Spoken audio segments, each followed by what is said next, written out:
Oh yeah, you get Gub 5 and suddenly you bump into the Moose at the end of the game. Do you know what I mean?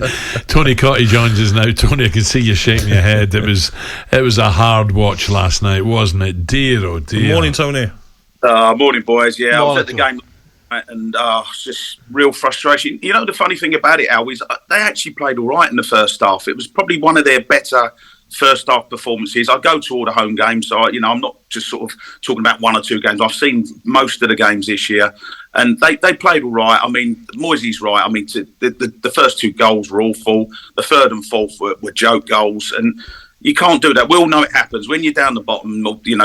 These sort of things seem to happen. But losing 5-1 at home to Newcastle, it's a bitter blow. West Ham, I think, expected probably to maybe lose the game. The West Ham fans get a point at best after beating Southampton at the weekend, but it was the manner of the defeat at the end, I think, that sort of left a sour note. Tony, I'm sick of going on about it, but this playing out from the back is just killing me. It's not just West Ham doing it.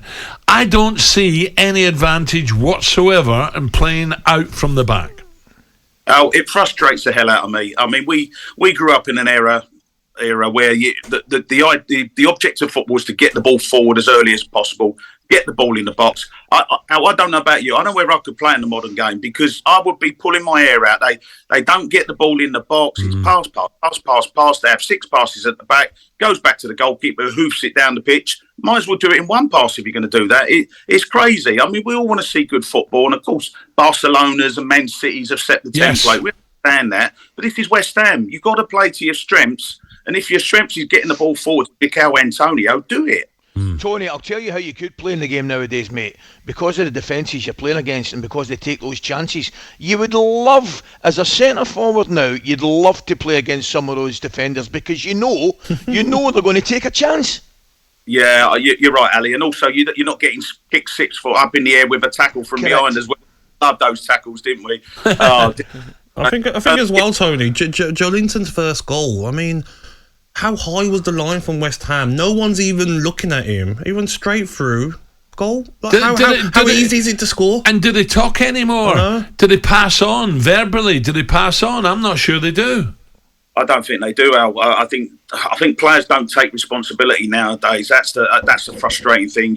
I don't know because I'm not part of the dressing room, but you get the feeling that they're sort of sitting in the dressing room waiting for David Moyes to tell them what to do and how to rectify what they've done wrong. But I mean, even the first goal, it was just the ball's played forward.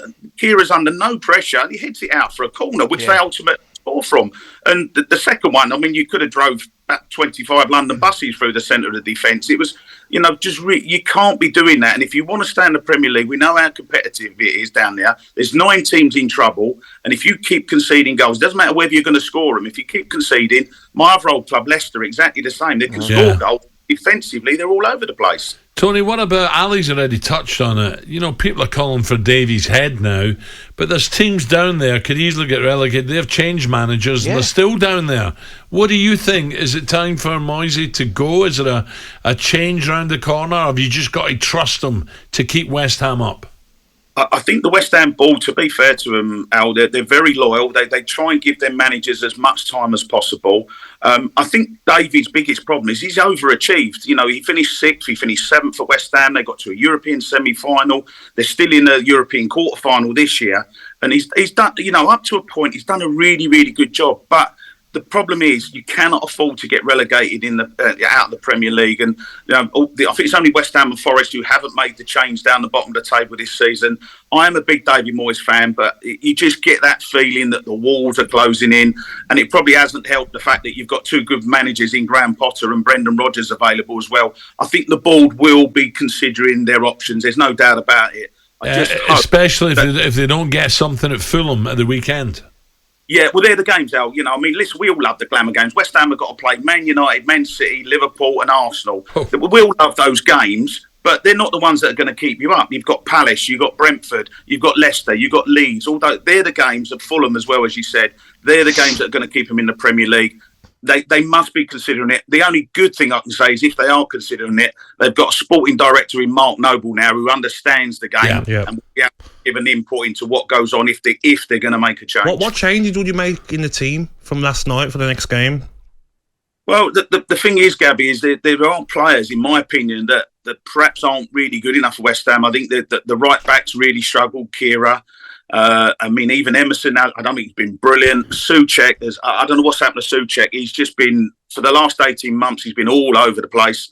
You know, I think they've got to change tactics. Maybe bring Flynn Downs in just as a holding midfielder, and then just give Declan Rice and Paqueta the licence to get forward, because I feel sorry for the centre forwards, whether it's Antonio, Danny Ings. There's too many balls up in the air around their ear rolls, and they're not getting runners. There's no, even if they flick it on, there's no one running beyond them. No. So you get a passive midfield, you're not going to create chances. And of course, defensively, they're conceding. It's the perfect storm for a relegation battle.